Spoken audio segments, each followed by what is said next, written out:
Today, please bear with me. I'm going to be showing you how the Marawi Seige diorama was done, so it's going to be a little bit longer. My purpose here is to show you how I use different art materials to complete the diorama, at the same time the conventional modeling techniques used in this build.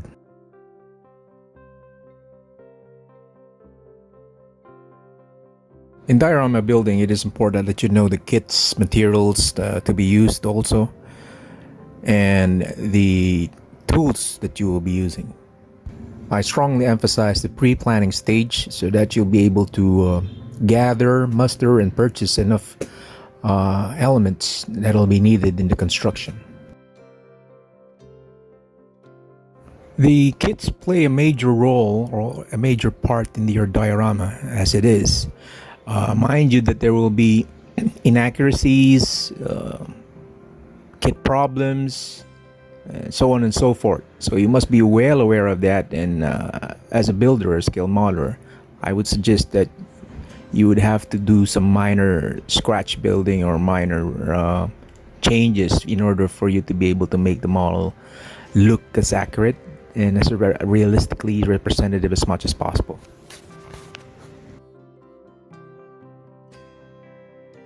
In the Philippine Armed Forces, we have identified quite a few armored tanks and armored fighting vehicles. Now, to wit, the existing kits do not necessarily represent the actual tanks being used by the Philippine Armed Forces. So there has to be some modifications and scratch building that needed to be done. For this diorama, I chose the NATO AFV, which was used by the Philippine Army during the siege, and I dare not, use the V-150 or the Scorpio tank because there imposes a lot of scratch building on my part. The kit brand, by the way, is from a AFV club.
Over the years, gluing photo etch to the kit parts was really miserable for my end. Using certain glues didn't work well with me simply because it frosted and fogged quite a bit. I tried using white glue, paste, and all that sort of thing, but I was able to discover this adhesive glue that works wonders for me.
As a low-budget modeler, I entirely used the vinyl track that came in with the kit.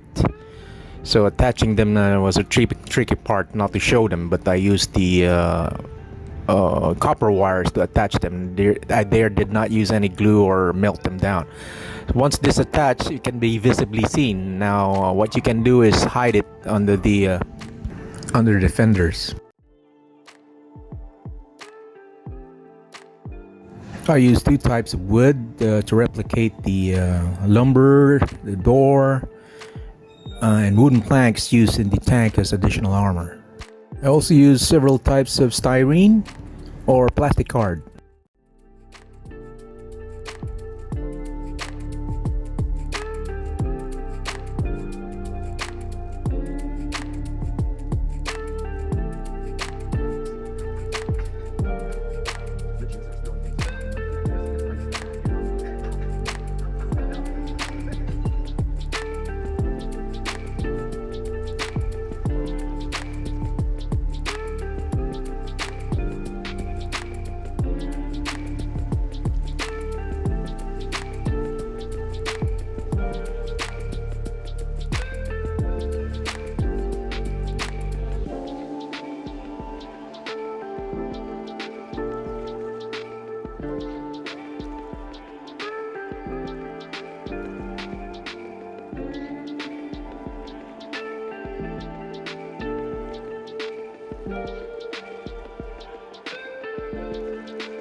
In order to replicate the storage bin used, I sourced several plastic materials, and I found this empty milk bottle that replicates the exact plastic character or features or appearance. It is not as clear as the condiment holders, so I started cutting them, bent them to shape, then attached them using an acrylic glue. For the plastic handle or holder, I use the copper wire.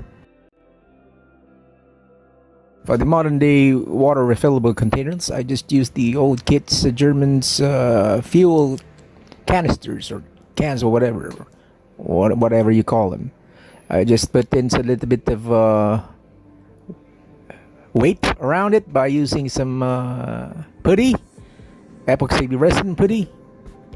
Cut some shapes from plastic card, and that is all there is to it as well.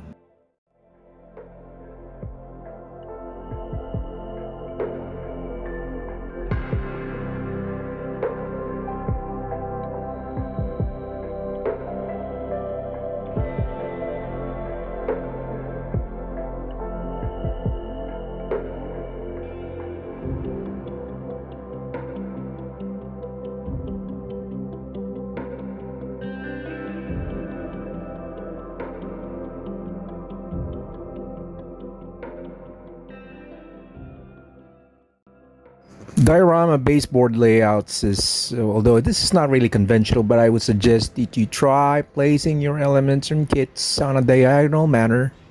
Not only that this is aesthetically advisable, but it helps bring in the dramatic balance as well as visual impact. Although I have seen a few hobbyists do the parallel type of placements, it is not as successful. For building structures, there are a lot of different alternatives or product array that one can use aside from the usual high density foams. In this build, I use several art materials like foam boards, Sintra board, illustration board, cardboard, aluminum foil, and acrylic plastic.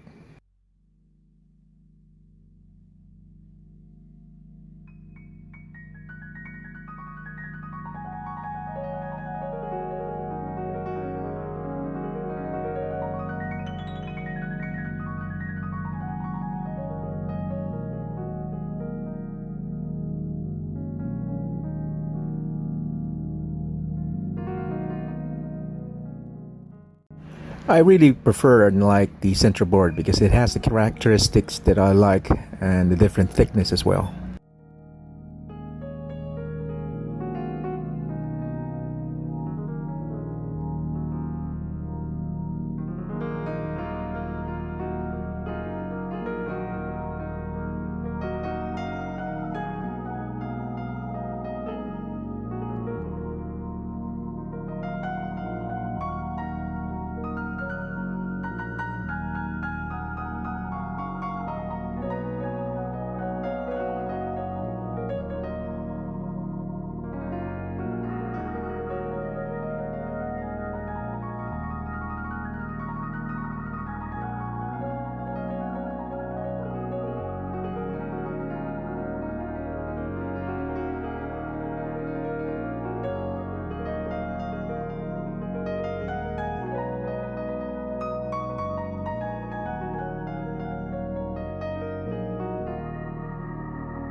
In replicating the baluster ornaments, I bought a wooden cylinder-shaped art material, attached them to my Dremel tool, used the scribing tool, and voila, you have your instant machine lathe working for you.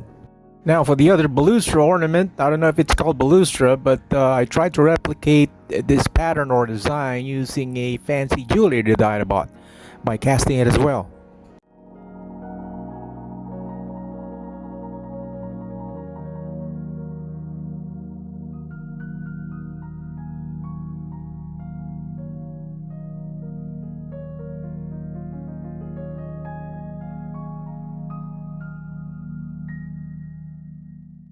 As you can see, I'm a strong advocate of visual layouting, and if you've seen most of my videos, I try to really plot them out initially, even before painting it, and try to put certain pieces together and sort of check out how they look.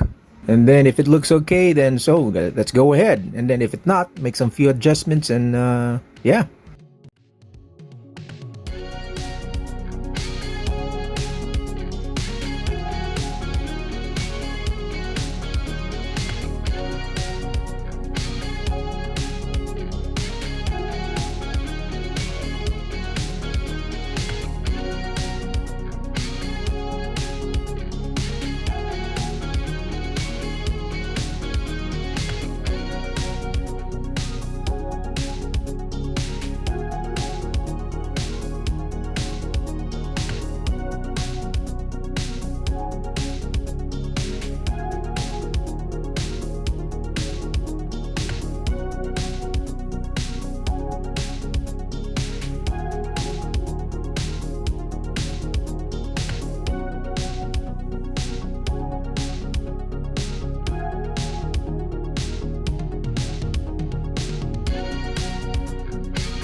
Notice how roofs in recent dioramas look like.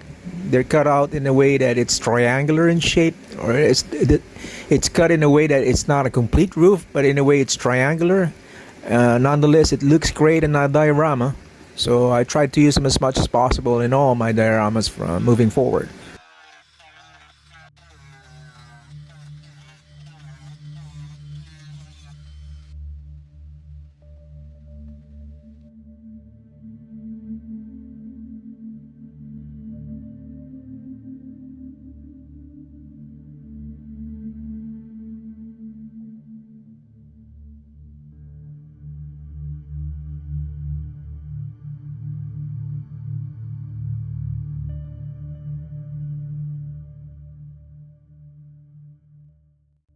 My inspiration for this diorama is that one single photograph made by a local news channel. And with that, I used that as a reference. Even the way the camera photo was angled, I tried to replicate it.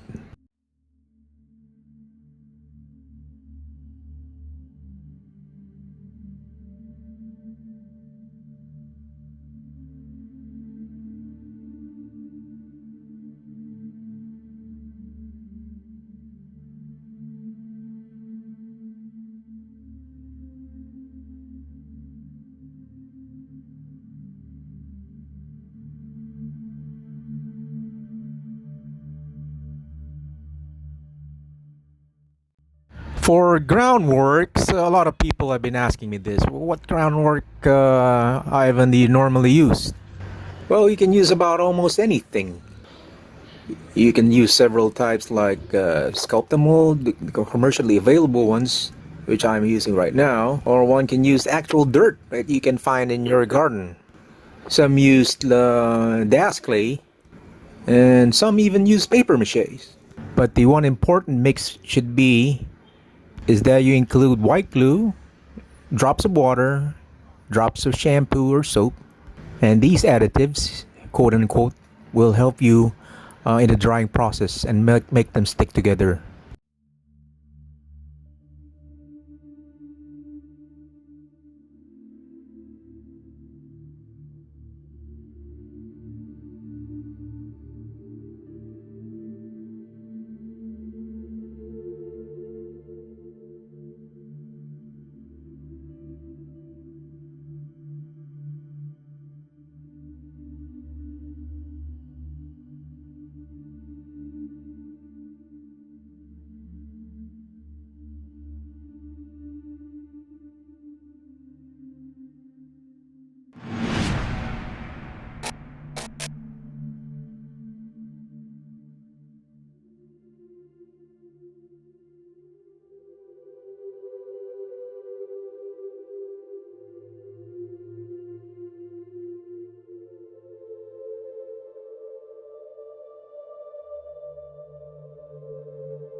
When painting tracks, there's no conventional or general rule as to how many paints will you be using, what type of paints, or what even what colors will you be using. But the most conventional ones that I've seen other people use, and based on my readings with weathering techniques and weathering magazines, normally they use the whole red, brown, flat brown, red brown, earth colors, and they put in a mix of animals and pigments on the tracks. Of course, it'll depend on the type of weather also, or the season that you are representing, and the types of tracks that is used as well. And then when they normally want to replicate metal tracks or bare metal tracks showing, they either use lead pencil or lead paints, dry brushing them all over, and doing them subtly. It's really a choice. There's no bound.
For the Philippine Special Forces figures, I used the base kit of Master Box.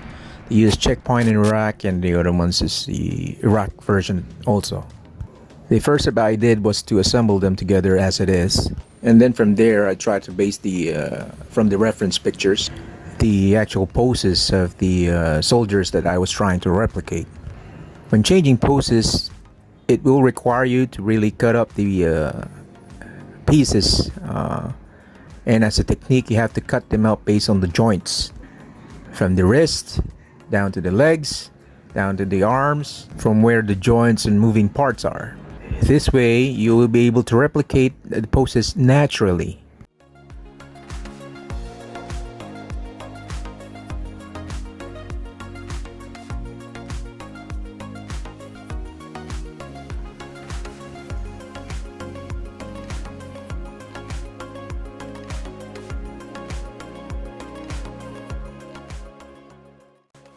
Filipinos in general are brown skinned, so when following my paint palettes, I didn't use too much of a highlighter or highlight. I only went up to the extent of medium highlights.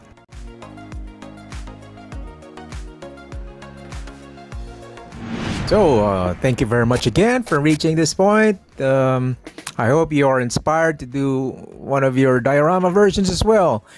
And with this, I hope you can do lots of diorama things, not only from the German World War II types, but a lot more themes and concepts on top of that. Probably you can do a Ukraine war type of diorama instead.